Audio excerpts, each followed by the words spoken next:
सबको खुशामदीद।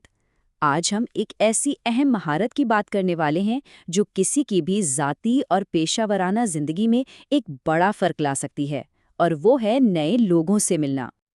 क्या कभी नए लोगों से बात करते हुए घबराहट होती है? बिल्कुल होती है।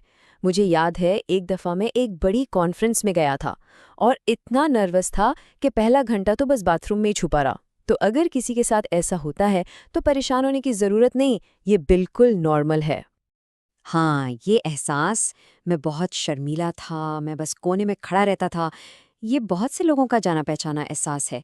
लेकिन फ़िक्र की कोई बात नहीं, आज इस सेशन में हम कुछ ऐसे प्रैक्टिकल तरीके देखेंगे, जिनसे कोने से बाहर निकलकर एक अच्छी, बामानी बातचीत शुरू की जा सकती है। तो चलिए शुरू करते हैं। पहला हिस्सा है खौफ पर काबू पाना। देखें, ये जो एक बड़ा सा डर होता है ना, हम इसको छोटे छोटे आसान कदमों में तोड़ेंगे ताकि आज से ही इस पर काम शुरू किया जा सके। याद रखें, हर चीज़ का आगाज़ एक छोटे से कदम से होता है। कोई लंबा चौड़ा प्लान नहीं बनाना, बस एक छोटी सी शुरुआत काफ़ी है। मान लें, जैसे अपनी लोकल कॉफ़ी शॉप में बरिस्टा को बस हेलो कह दें। इतना सिंपल। अब सवाल ये है कि ये दोस्ताना लोग मिलेंगे कहाँ? और जब मिल जाएं तो कहना क्या है? चलिए, अब इस पहले प्रैक्टिकल कदम की तरफ बढ़ते हैं। हिस्सा 2, आपका पहला हेलो।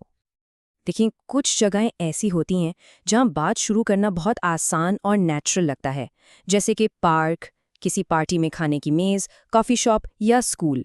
ऐसी जगहों पर लोग आम तौर पर बातचीत के लिए ओपन होते हैं, तो हेलो कहना अजीब नहीं लगता। ठीक है, तो शुरुआत करने का एक सिंपल सा 3 स्टेप फॉर्मूला है। इसको एक छोटी सी सीढ़ी समझे जो आइस ब्रेक करने में मदद करती है। पहला कदम, कोई भी कॉमन चीज़ ढूंढें। दूसरा, उस पर एक सादा सा कमेंट करें या सवाल पूछें। और तीसरा, सबसे ज़रूरी, मुस्कुराएं। मिसाल के तौर पर कह सकते हैं, कितना प्यारा कुत्ता है, या ये कुकीज़ तो बहुत मज़ेदार लग रही हैं, है ना? इन जुमलों में ख़ास बात यह है कि फोकस सामने वाले पर नहीं बल्कि आसपास के माहौल पर है। इससे दूसरे बंदे पर प्रेशर नहीं पड़ता और वो आसानी से जवाब दे सकता है। तो हेलो हो गया, आइस ब्रेक हो गई, अब आगे क्या? अब वक्त है एक असली गुफ्तगू की तरफ पुल बनाने का, और ये पुल बनता है मुश्तरका तजुर्बात और सच्ची दिलचस्पी से। ये कॉमन ग्राउंड या मुश्तरका बुनियाद क्या चीज़ है? ये वो चीज़ें हैं जो दो लोगों में एक जैसी हों। जैसे अगर दो लोग एक ही पार्टी में हैं, एक ही शख्स को जानते हैं, या उनकी कोई दिलचस्पी एक जैसी है। मिसाल के तौर पर अगर किसी दोस्त की बर्थडे पार्टी में है, तो वो दोस्त ही आप दोनों की कॉमन ग्राउंड है। तो ये कॉमन ग्राउंड ढूंढने के लिए कुछ सिंपल से सवाल हैं, जैसे आप मेज़बान को कैसे जानते हैं, या क्या आप यहीं करीब रहते हैं।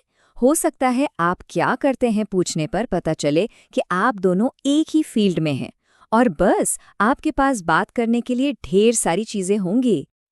लेकिन सबसे ज़रूरी महारत, सबसे अहम चीज़ क्या है? सुनना। Active listening. मतलब सिर्फ जवाब देने के लिए नहीं सुनना, बल्कि वाकई समझने के लिए सुनना कि सामने वाला क्या कह रहा है। उनकी जवाबों में छुपे हुए कीवर्ड्स पर ध्यान दें, वही आपके अगले सवाल का इशारा है। अब इस स्लाइड में जो चीज़ है ना, वो फॉलो अप सवालात की ताकत को दिखाती है।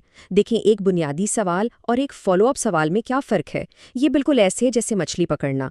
एक आम सवाल से शायद छोटी सी मछली हाथ लगे, लेकिन एक अच्छा फॉलो अप सवाल, वो तो जैसे खजाने का संदूक खोल देता है। जैसे कोई पूछे, आप क्या करते हैं, और जवाब मिले कि वो टीचर हैं। अब एक फॉलो अप सवाल हो सकता है, आप टीचर हैं? वाह, ये तो बहुत दिलचस्प है। क्या पढ़ाते हैं? देखा, इससे जाहिर होता है कि आप सिर्फ सवालों की लिस्ट पूरी नहीं कर रहे, बल्कि वाकई उनमें दिलचस्पी ले रहे हैं। अच्छा, तो हमेशा सब कुछ प्लान के मुताबिक तो नहीं होता है ना? तो अब बात करते हैं उन आम मुश्किलात की जो गुफ्तगू के बीच में आ सकती हैं, और हाँ, उनके आसान हल भी देखेंगे। और फिर आता है वो लम्हा, अजीब सी खामोशी, जब बातचीत अचानक रुक जाती है और समझ नहीं आता कि अब क्या बोलें। हम सब इस सूरत हाल से गुजरे हैं, है ना? इसका हल, एक सिंपल सी तारीफ कर दें, जैसे मुझे आपकी हेट पसंद आई, बस। ये एक बहुत ही आसान तरीका है माहौल को अचानक अजीब से दोबारा मुस्बत करने का। हर किसी को तारीफ सुनना अच्छा लगता है, और इससे फौरन एक मुस्बत कनेक्शन बन जाता है। अब ख़ास तौर पर उन लोगों के लिए जो एक नई ज़बान सीख रहे हैं। क्या हो अगर सामने वाला बहुत तेज़ी से बोल रहा हो? ये एक बहुत आम परेशानी है।